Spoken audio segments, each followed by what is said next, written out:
And joining us right now is a two-time Olympic gold medalist. Whoa. An NBA MVP.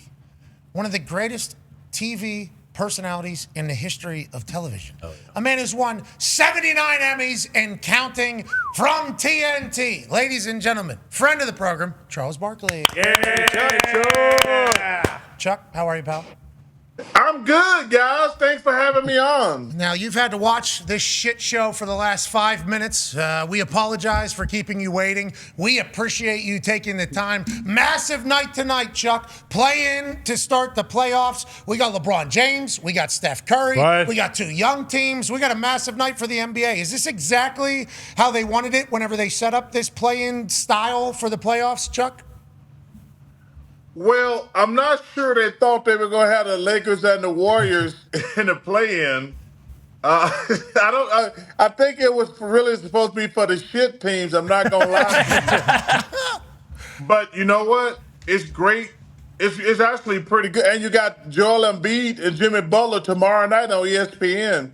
But, man, it's going to be two great. And I'm fascinated by both games. I'm not going to lie. I mean, I think this is a really important games for the Pelicans.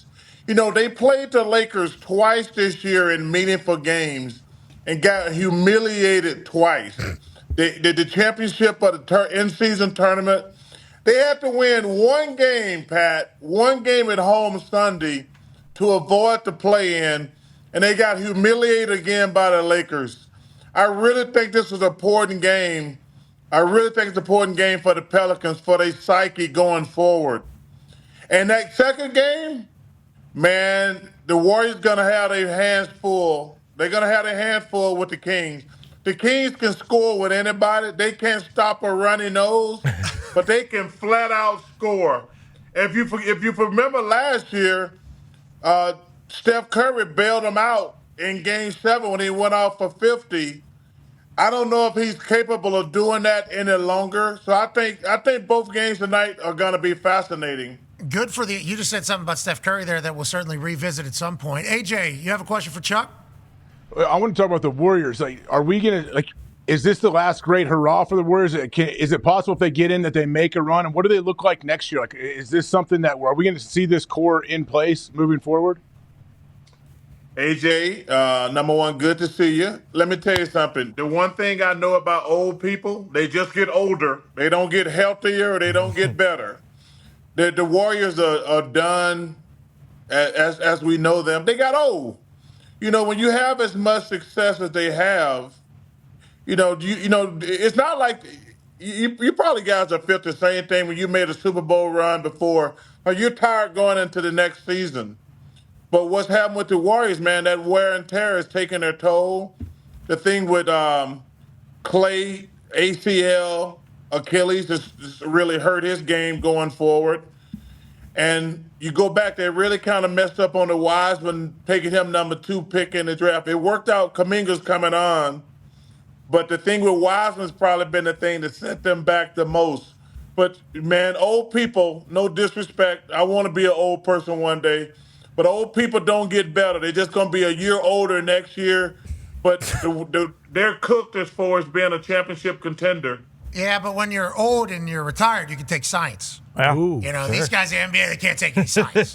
So you can get better as you get older now with modern science. You know, I'm kind of living proof. These knees feel better than they've ever felt before. I didn't know.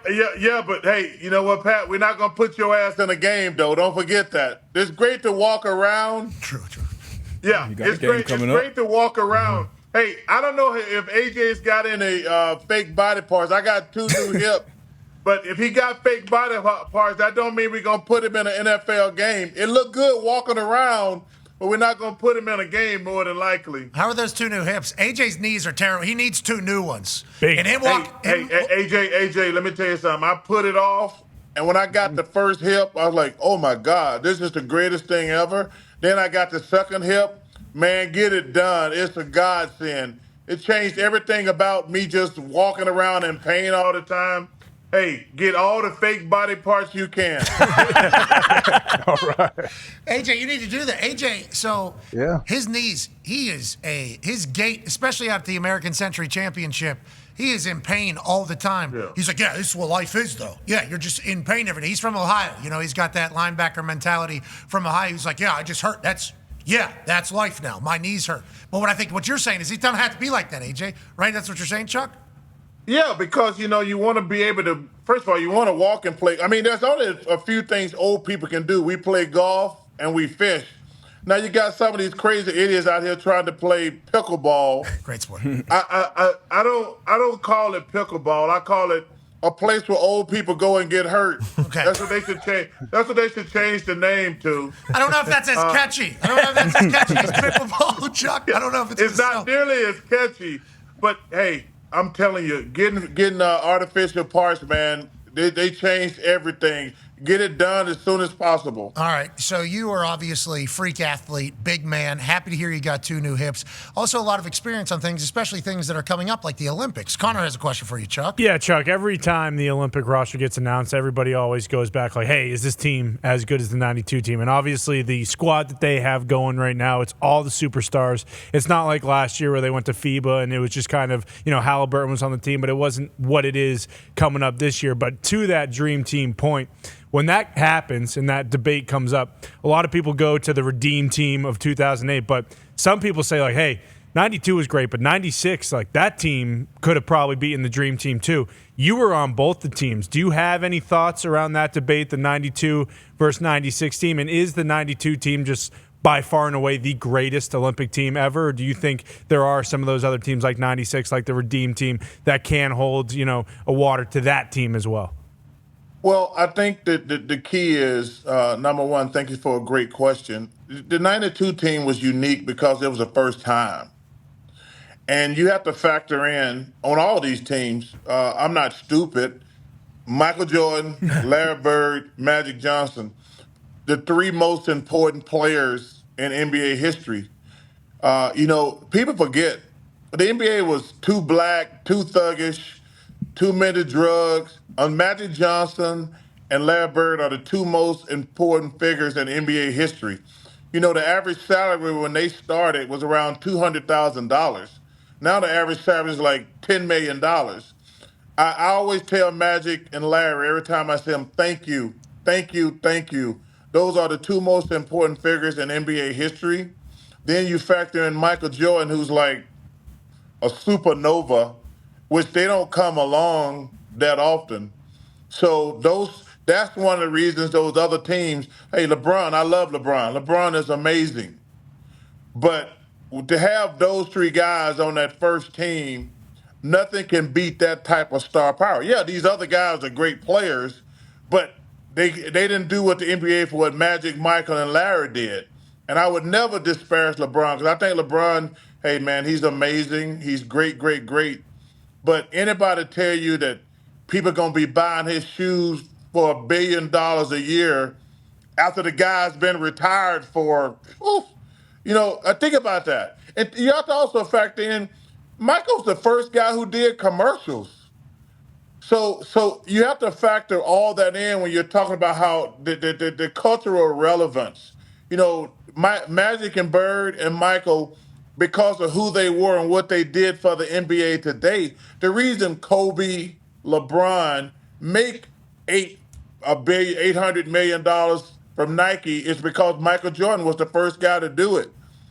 I mean, you go back and look. Think about it. You go back and look at that movie Air. Oh yeah, it's a great movie. I was about to talk about it. It's a great movie. Oh, yeah. Great movie. Yeah, but Pat, you think about it.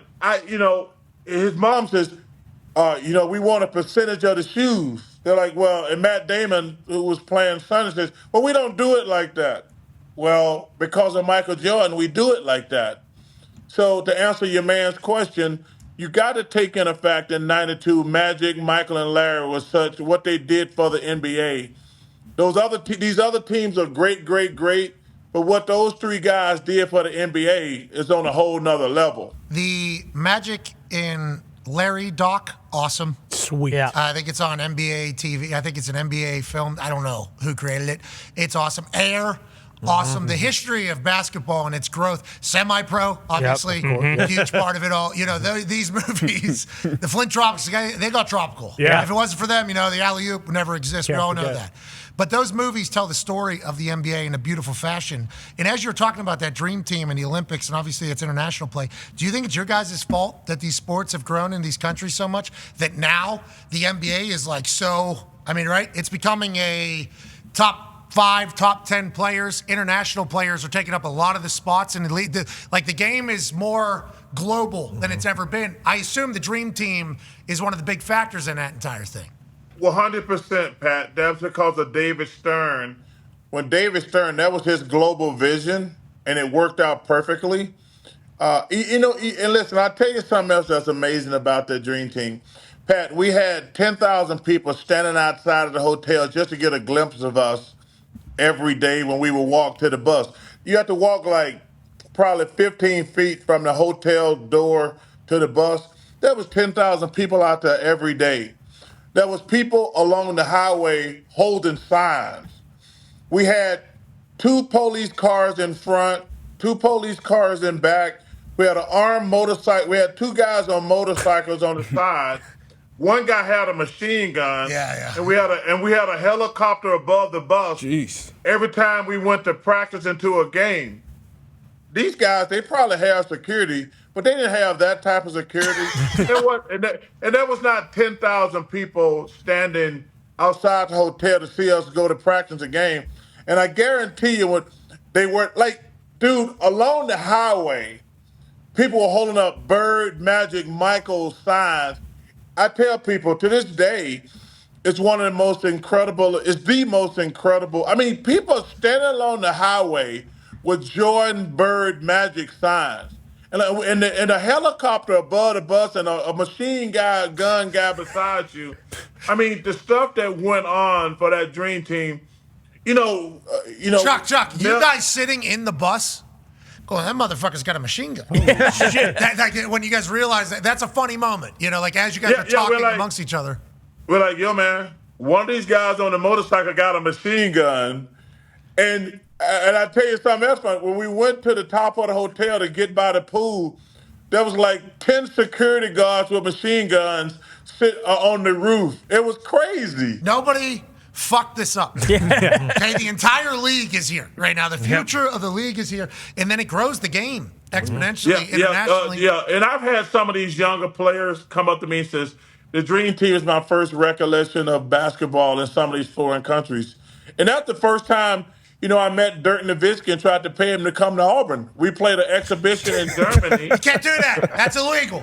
That's illegal. It was illegal, but I didn't give a damn. I'm not going to lie. No, Pat, I told this story. So we're playing in Germany, and I got Scottie Pippen, who's a great defender. I got Horace Grant, a couple other NBA players, and we play this German team. Dirk's got like 35 at halftime. And at this time, Scottie was considered the best defender or great defender. This dude finished with like 52 points. And I said, yo, man, who the hell are you? He said, my name is Dirk Nowitzki. I said, you want to go to Auburn? I'll take care of that. He says, I got to go in the Army. I said, dude, you're 7 feet tall. You're not going in the damn Army. and this is true. So this is in the middle of the summer. We planned Nike exhibitions in Germany. He gets drafted, and I feel bad saying this because the guy passed away. He didn't get drafted by the Mavs. And it's probably gonna go to because I think Robert Tractor Trailer, rest in peace, they got traded for each other, and it's probably gonna go down as one of the worst trades in NBA history. Well, Dirk would go on to do what he did to Scottie Pippen that day to everybody in the NBA. For how many years did Dirk play? Long time. 20. Hey, 20. how do you, for how tall, you said he's 7 foot tall, he's not going to the Army. How do these joints hold up for 20 years? You know, like how on the wood too? I mean, you guys. Well, I think he was more of a finesse player. But still, just fucking running. Starting and stopping at that size. By the end. Like the Yeah, whole, but, he not one of them big lumbering guys who jumping first of all, he didn't weigh as much as Shaq. Nobody does, just for the record. Jeez. But I think that, man, it was beautiful to watch him play, and he's such a good dude too. So, but man, it was crazy, Pat. I tell people, man, when you go back, and I was like, when we get together every now and then, we talk about like, man, the stuff that happened for the Dream Team was incredible. Yeah, it sounds like we're still talking about it. So, I mean, it's going to live on forever. I think there's another doc about the Dream Team that I've watched before. I feel like I've watched a lot of the. Go ahead. Well, allegedly, and Chuck can probably speak on this better, the one practice where they split into 5-on-5, and Larry Bird was just watching on the sidelines like the greatest game in the history of the NBA. Yeah, that was never seen, yeah. Well, it was like that every day. That wasn't just that one practice, because you have to understand something. So Clyde Drexler hated Michael because Michael he actually made the mistake of saying he thought he was good as Michael. And so they hated each other. You had Scotty going against Magic, who he had just beaten in the finals. You had Karl Malone and me, who was trying to prove who was the best power forward in the world. You had David Robinson and Patrick Ewing, who was trying to prove who was the best center in the world. Every single day, and I've said this many times, not just now. It's the most intense practice every single day, and obviously he had a lot of egos and things like that. But it's by far and away the most intense practice that we had. We went through every single day because everybody was trying to prove something to the other guy. It was crazy intense, but we had fun. But everybody was trying to prove something every day in practice. So because Larry had a bad back, but he says, man, these dudes out here trying to kill each other because we were. Because everybody wanted to prove who was the best player at their position. Larry was trying to prove if he could get through 3 or 4 packs of cigs in one of these games. And I think he accomplished it. Well, let me tell you something. I made the mistake of going out with Larry one night. And for some reason, Pat, I like to drink, but for some reason, Budweiser has this really negative effect upon me. Beer? I can drink vodka and tequila a lot. But for some reason, Bud Light, I don't know what they put in it. Wow. And I made the mistake of trying to drink with Larry one night. And to this day, I have no idea how I got home. How many beers? If we had to guess? Larry put it down. 15, 16. Oh, Jesus. So you can handle tequila and vodka, can't handle beer. Normally it's I can handle regular beer. It's something about Budweiser that does something to me. Well, people haven't looked into that. There's a lot of other chatter, obviously, around that entire. I don't know if it's. I've been there before. Yeah. Well, Darius had that was the Darius had a white boy birthday as well. Ooh. Came to my birthday party one night, and we were deleting beers. Oh yeah, deleting beers all over the place. I'm happy we're not at that stage anymore. Yeah. Birthday's coming up. I was gonna say that wasn't that long ago. We'll take a trip back in time. A couple of years if we needed to. You talked about big guys and lumbering and everything like that. There's a big guy in the nation's first capital who's obviously an MVP but could potentially lead him on. D-But's got a question for you. Yeah, definitely want to talk about Embiid and his playoffs, his health, what the Sixers look like going into this playoff run. And then this past weekend, a lot of waves were made with Allen Iverson being added to the Legends walk out there in Philly and his statue. I know yours is out there as well. Bobby Jones, Wilt, a lot of the greats. What was your reaction first time seeing your statue? Did you see the shit that AI was getting? And then obviously your thoughts on the Sixers going to the playoffs this year. Well, it was such an honor for the Sixers to give me the statue, and AI deserved to be there. AI was a great, great, great player, and he's a good dude too. It's really an honor and a privilege to be on that little walk of fame. It's really cool. But I got to tell you something, Darius. Man, this thing is opening up for the Sixers. I'm telling you, because and they better win tonight, because I think they beat the Knicks. I really do. I think they beat the Julius Randle injury had screwed the Knicks. I think they've got to beat Miami tomorrow night. First of all, you got a game at home. You got to win that game. Yep. But I think they beat the Knicks. And then I forget, like because they won't play the Celtics until the conference finals. Yep. So I think this thing is working out perfectly for my 76ers. How do you feel about the Celtics? Always, like we have Boston Connor is one of the humans here, and we talk NBA stuff. The Celtics are just assumed to be great. Like they kind of fallen out of the conversation now. It's like they don't get chatted about much day to day. It's like just kind of like, yep, they should be. That's how it should go. They should win. Let's talk about everybody else. Do you feel like this is the year the Celtics finally kind of get back into the championship conversation? Pat, I'll be shocked. I'll be shocked if the Celtics don't win the championship. Here we go. Think they That's are. how everybody feels. Guaranteed it. Yeah, I mean they are. I've said that before. I said, yo, man, they got it all. I think the missing piece was probably Porzingis and Drew Holiday, because that gives them size and toughness. Man, if they don't get it done, I mean, it's going to be interesting because, blow it up. I think this year or next year they got to pay Tatum. Yep. So they gave they just gave Drew Holiday $150 million, somewhere in that range. They gave Jaylen Brown $300 million last summer. Ooh. They probably gonna have to give Jason Tatum more than that. And I'm not sure they can keep all these players together if they're not gonna win the championship. So I think the Celtics are a favorite. I'll be shocked if they don't win it. I'll be totally shocked if they don't get to the finals. Yeah. But my favorite in the West is probably Denver. But I'll be totally shocked if the Celtics don't win the championship. The Porzingis contract and the Drew Holiday contract actually, too, were pay cuts. So even though they got new deals, it is now less on the cap for that Tatum deal. Because they're paid somewhere else. Yeah, bingo. Listen, when you give somebody $120-$30 million, you still, that's a lot of money. Yeah, I don't know how it works. I don't know how it works. Hey, my man, and let me tell you something. I guarantee you, Jason Tatum ain't taking no pay cut. No, $350 million. Him and Deuce. What? That's exactly right. If Jaylen Brown got 300, I think he got $308 million. Oh my God. Jason Tatum's gonna get more than that. $350. And so now you're paying two guys $600 million. Two guys. Hey, basketball's in a good spot. Basketball's in a good spot. Thank you, Dream Team. Thank you, Michael Jordan, Magic, Larry. Thank you, guys. Thank you for that entire thing. Also, Brad Stevens, what's his future look like? Well, he's done a fabulous job because I'm telling you, if they're going to pay everybody, Pat, they should win.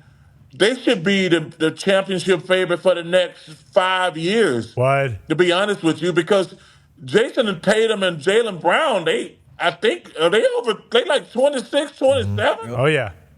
Every night, Chuck, every night. But Jaylen Brown's left-handed in the playoffs. They should be the favorite for the next 5 years. And I'm not just saying that. They should be the favorite for the next 5 years. With Tatum, Brown, Porzingis, and Drew Holiday, with those four guys, they should be the favorite for the next 5 years, in my opinion. Hey, good luck up there, Boston. Yep. Yeah. Porzingis also like 26, Chuck. So him as well. Hey, what age did Bron and Jordan and them win? Yeah, funny enough, everyone hates on Tatum and he has to win it this year, but I believe he just turned 26 in March, and I think Steph, LeBron, KD all won their first championship actually at 28 and older, I believe. So he actually has 2 more years if he wants to be in that category. Nah, the team, though, the money, there's $600 million, 2 guys. Oh, yeah, it's got to happen now. now. Hearing. What's going on? Better happen now. Hey, Chuck, we can't wait to watch you tonight on TNT, man. Your show is awesome. Your guys' show. Hey, man, were you in Montreal? They don't pronounce the T. Weren't you in Montreal last night? Montreal, oui, Chuck, oui. I was up. Hey, it's French up there, Chuck. That shit's really French. Yeah, that's why, so Canada, Toronto is my favorite city, and Vancouver. I'm not a big Montreal fan for that simple reason. Like, I love Toronto and Vancouver, but I really can't get into Montreal because I agree with you. It's really, really French up there. Super, like, we pulled out of the airport or whatever, and there was a sign on the side, like, describing what I assume is plaza. Like and the whole fucking thing was in like I felt like I was back in French class, but like super advanced level. And I thought maybe it was a sign that just like rotated to like English. Wasn't even an English option. No. Anywhere near it. I'm like, holy shit, this is like French. They're speaking French. Yeah, we're in French. Hey, Pat, I've been watching y'all for the last few months, and let me tell you something, man. Has The Rock got the best personality, charisma on television? I mean, obviously Roman and Cody and all those guys are fantastic, but The Rock has the best. Like, he got that thing. It's like when you know, AJ, you and Pat know, when you see a player like, oh yeah, he's different than everybody else. Yeah, that's like, man, when you see The Rock perform and you're like, he's 200, what was he? Good. 285. He was 285 pounds. 285 pounds. Just. But man, his personality, like, whatever, when he's talking, you're like, oh yeah, I got to watch this. Yeah, and like I say, I love Cody. I love Seth freaking Rollins. I love Roman Reigns and Jimmy Big Uso. But man, The Rock, man, when he's on television, he's got that. He's always had it. But for him to come back and do his thing like he did for all this stuff the last couple months, I'm like, damn, man. He got the charisma bug. Yeah, he's got it all the way back, because when he was Attitude Era, Hollywood Rock and The Rock and everything like that launched this entire career. On the microphone, there was nothing like him. He was the guy. And then he's also 6'6", incredibly attractive and jacked. It's like this guy, perfect superstar. So then he goes to Hollywood. They tell him to lose weight, if you do recall. Then he comes back to WWE, and he's like, I think he didn't do his promos. He was like scripted, almost too scripted, or it felt that way. So then he leaves again. A lot of people were wondering, like, does The Rock still got it? Does The Rock still got it? He's got it. Yeah. Hey, The Rock still got it. Yeah, there's no questions asked. He was there every week, too. That fucking guy, traveling every single week, delivered. It was awesome. Hey, you know what? I was impressed. I've known him. We're not great friends, but I've known him for a long time. And when I saw, I was like, yo, man, he's got that thing, and when he's working, I want to watch. Cause I know he played the heel perfectly. But his charisma, man, it's an honor. I've been watching a lot lately, but I said, I love when you said last night, there's a T in Montreal, but it's silent. Yeah, exactly. Well, you have to point out the obvious. That's kind of my expertise out there. Sami Zayn, did you see Sami's entrance last night? I did. And you know what? I was going to fly up there and whoop the Gable's ass, but that man whooped his ass in front of his wife and parents, man. I didn't like that at all. Messed up. You can't kick a man's ass in front of his wife and parents, man. I didn't like the ending. The disrespect. That's a U.S. Olympian, though. Remember that he's a U.S. Olympian, much like you, Chad Gable. You can't. Hey, I know that, but you can't kick a man's ass at his house, man. That's bad karma. All right, You're right. Hey, Gable's going to have to answer the universe and Sami Zayn going forward. We appreciate you so much. Good luck tonight, man. Hey, thank you, guys. Keep up the great work and be safe. Hey, okay, I have a question for you. Do you remember this man from a plane ride? From Phoenix to Atlanta. He said he was sitting next to you, and he said he liked what you were doing with your golf swing, and he said there's no way he remembers me. This was the guy that was playing with Tiger on Sunday at the Masters. Hey, you know what's so funny about that? I've been looking for that guy for a long time. This is a true story. Because I couldn't remember his name. This is actually a true story, Pat. Okay. He was so nice and kind. He came up and said some nice words to me, and I said, yo, man, that's really cool. Thank you. I love the game. I'm working my behind off. And I wanted to reach out to him later, but we never reconnected. But I remember the conversation vividly. I really do. Because he says, I said, yo, man, that's a really nice compliment. I really do. I love the game. I play every day I get a chance. And he says, man, I keep working, blah, blah, blah. And then that's the last time I talked to him. But yes, I do remember him. So that's the guy who played with Tiger this weekend, huh? That was low amateur, of the weekend of the Masters of Golf. He was just on the show like 35 minutes ago or something. He said he found out that you were coming on. He said, ask Chuck if he remembers me asking. Yes. He's going to be jacked. This is the greatest week of his life. This is the greatest week of Neil's life. Hey, Pat, I was watching the Masters. I was watching the live from the Masters. And when he walked up and introduced himself to Tiger, I was like, yo, man, that is so cool. Yes. Yeah, he walked up to Tiger on the range, and it was one of those moments you're like, I was like, man, that is so. He's so got to be so excited. Yeah, that was cool. He was but eating. yes, I remember him well. He was. I didn't know it was the same. I didn't know it was the same kid. Yeah. So tell him, hey man, I'm proud of his success and keep it going. Hell yeah. All right, I think we'll send him that. I think he's probably watching, and we'll link you to if you would like. But if not, that's enough. Yeah, man, make it happen. Okay. Boom. There you go. Man, he's eating all my God. So pumped. Great week for He's him. eating all over the place, Chuck. All right. We appreciate you, man. Can't wait to watch the NBA playoffs. Thank you for taking time. We genuinely. Anytime, my brother. Be safe. Keep doing your thing. AJ, you be safe. Other guys, y'all be safe. All right. Thank we you, appreciate Chuck. you. Chuck. Ladies and gentlemen, Thank you. Charles Barkley. Thank you. He's plugged. Yeah, he is. He's dialed in to WWE right now. Yeah, That that's was awesome. sweet. Glasses too. Final those boss, glasses. baby. He did have sweet glasses. He looks good, too. Remember last time he told us he was maybe utilizing some science. I've been watching him all year. I don't know if he stuck with it or not. I think he's looking better and better and better. He might be getting more active because he's got those new hips. I love Chuck, man. The man. He's been so nice to us. He really He's got a great take on the Eclipse, by the way. I read something or I saw we call him back? him We call talking him about back? the Eclipse. We call I him didn't get back? a chance to ask. Wonder if he knows anything about pandas. All right. Breathtaking. The people here in Indianapolis said the Eclipse was like life-altering. Yeah. I think Chuck is on the same. He's in the same vein. Yeah. We missed it. Pictures from Stupid here. Philadelphia. We're in a convention center in cloudy Philadelphia. Couldn't see anything. All I think about when I saw the photos of that is just the thought of that happening. Was it real? At 10,000 BC. The first time it happened. Yeah, like what would you They gotta think, even? we're fucking dead. Yeah, it's over. World's over. Joining us now, ladies and gentlemen, is a solar eclipse expert, Charles Barkley. Chuck. Yeah. Chuck.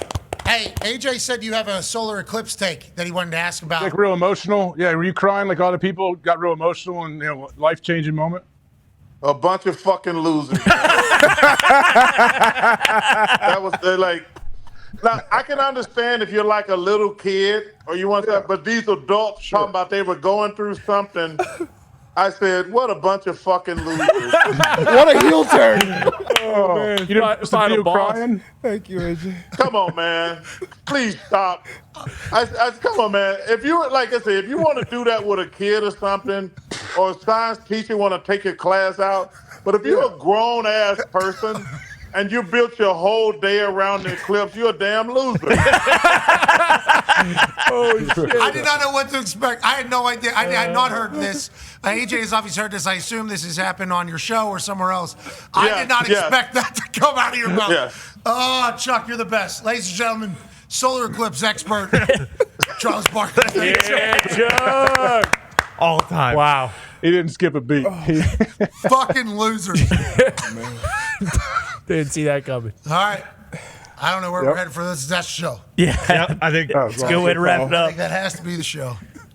He's the man. He is. Oh, my God. The best. I had no idea. I thought he maybe did the research, met somebody. Yeah, me too. I thought there was some message coming about the moon. Yes. What happened? I did too, kind of. I Good wasn't sell, sure. I just AJ. wanted to- Great sell. Great sell, I should AJ. have known coming Yeah. from AJ. That was his. That was your mania moment, brother. Yep. Right there. Oh my God, bunch of fucking losers. I mean, yeah. It was like he was ready for it. What do you? Yeah, what a question. Yeah. As I was asking it, he was getting pissed. Well, you introduced him as solar eclipse expert. That instantly got him going. He was already mad. That's the way I thought it was going. That's the way I legitimately thought it was going. It definitely did not. That got me. That was so good. That was a misdirection that I did not expect, even though I assume it's been out there. That's why you knew about it. But nonetheless, thank you to Chuck for joining us.